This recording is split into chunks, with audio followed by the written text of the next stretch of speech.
A new immersive art installation with fleeting and constantly changing AI-generated images of the natural world is welcoming visitors to SXW London. The audio-visual installation, called Grounding, used landscape imagery to train AI algorithms to create its own version of the shifting nature of land, water, air, and weather. Its creator is visual artist Damien Roach. My work is based on looking at machine vision, artificial intelligence, and depictions of the natural world, Roach told Reuters inside the installation. Grounding, on display at the Truman Brewery on Brick Lane, consists of a series of large screens showing constantly evolving AI-generated images of forests, mountains, clouds, lightning, and water, set to a synthetic soundtrack designed to evoke the great outdoors. A really important part of this whole thing is that the environment that people find themselves in never really repeats itself. So we have all of these animations being generated, and their relationship is always shifting, Roach said. The work used bespoke AI algorithms, trained on photographic datasets of the kind of images of the natural world that we are all familiar with, to produce the generative images that make up Grounding's videos. With every new technological development comes new ways of thinking, seeing, and being, Roach said. So I'm kind of interested in finding ways to explore this kind of familiar territory in new ways. To reignite, I suppose, some kind of sense of fascination and interest in the very material world that we find ourselves in via these kind of new technologies. Grounding was commissioned to headline the Free Arts at SXSW London program, part of the SXSW festival that runs June 10th to 7th and celebrates the convergence of art and technology.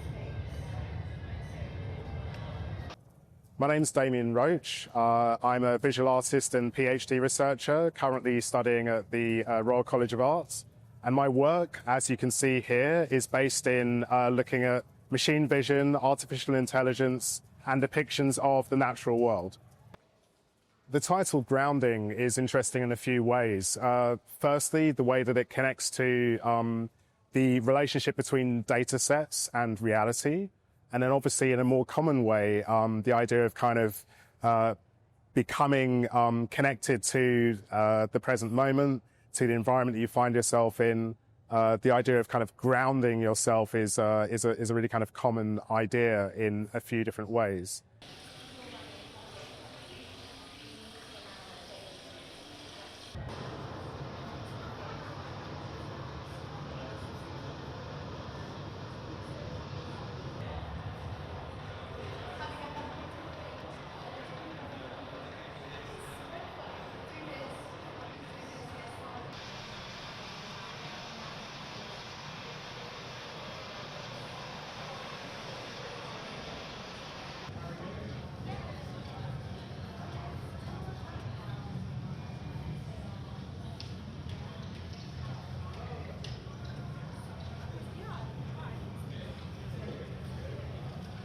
The environment is made of a number of screens, and the screens each kind of depict a specific element of the natural world. So, for example, there's an eclipse, rainbow, forest area, some lightning, clouds. You can see the mountains behind me. And then together, they form a kind of schematic landscape, like a diagram of a kind of idea of the landscape. Also, the floor is kind of turfed, so it has like an artificial grass feeling, which which really comes to life when you walk on it. Because to walk into this kind of very industrial space, then all of a sudden you kind of feel this feeling of kind of grass underfoot is quite, literally grounding.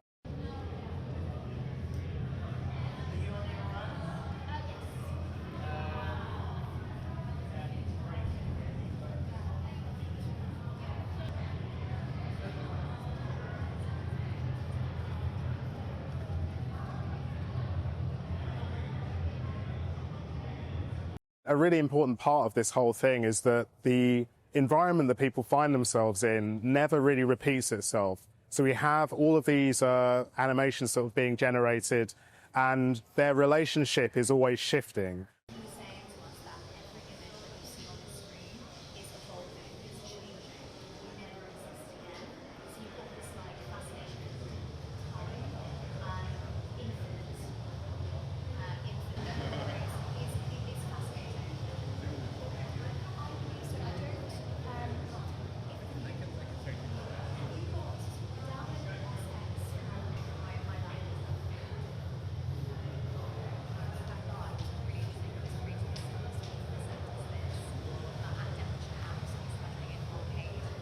one of the things that's really crucial in art, in writing, and in communication as a whole is finding new ways to look at things that can seem maybe invisible through our familiarity with them. We're all obviously very, very familiar with images of landscape, of images of the natural world. And our relationship with those things, both the images and nature itself, is something which is always full of possibility for reimagining and seeing in different ways. With every new technological development comes new ways of thinking, seeing, and being. So I'm kind of interested in finding ways to explore this kind of familiar to territory in new ways, to reignite, I suppose, that kind of sense of fascination and interest in the very material world that we find ourselves in via these kind of new technologies.